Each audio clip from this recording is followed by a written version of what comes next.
Welcome to the first edition of the news section of the Cornell Emerging Markets Institute, where we discuss 3 of the week's hot topics in emerging markets. We turn first to China, where a battle is brewing between Shenzhen and Hong Kong, the country's 2 major innovation hubs. Experts warn Hong Kong must, quote, innovate or die, as the mainland rides a tech wave.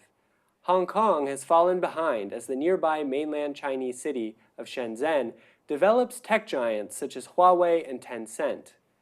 The tide has turned against Hong Kong's laissez-faire policy and towards a policy in favor of research collaborations with local universities. China's ambitious Greater Bay Area project will set the Chinese southern region as a potential counterweight to California's Silicon Valley. Next, we take you to Mexico, which is facing new challenges as the exchange rates and stock prices drop in anticipation of the presidential elections. Mexico's benchmark stock index fell 7.6% in May, marking its biggest one-month decline since February of 2009. This drop comes as López Obrador extends his lead over his opponents. Investors are taking steps to avoid further exposure to the growing political risk in the region. With Mexico's dependency on international trade, especially with the United States, NAFTA negotiations are heightening volatility in the stock market.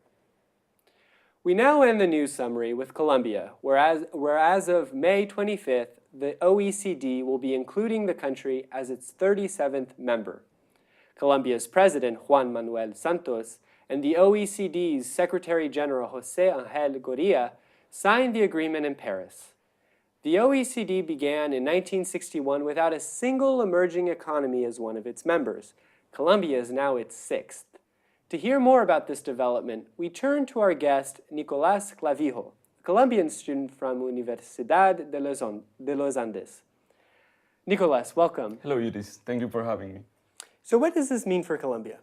Okay, this is a great news for Colombia because it shows that Juan Manuel Santos' policies to improve Colombia's image around the world are working. And it also shows that the international community thinks positively about Colombia's future. It's also a great opportunity to meet new trading partners and to improve Colombia's international relationships with the members of the organization. And so what policies have been implemented that positioned Colombia for this moment? Okay, the biggest project of Juan Manuel Santos was the peace treaty with the biggest guerrilla that Colombia had. Signing this treaty improves a lot the environment in the country and gives the international community trust in the country and in Colombia's future. So this was the most important policy.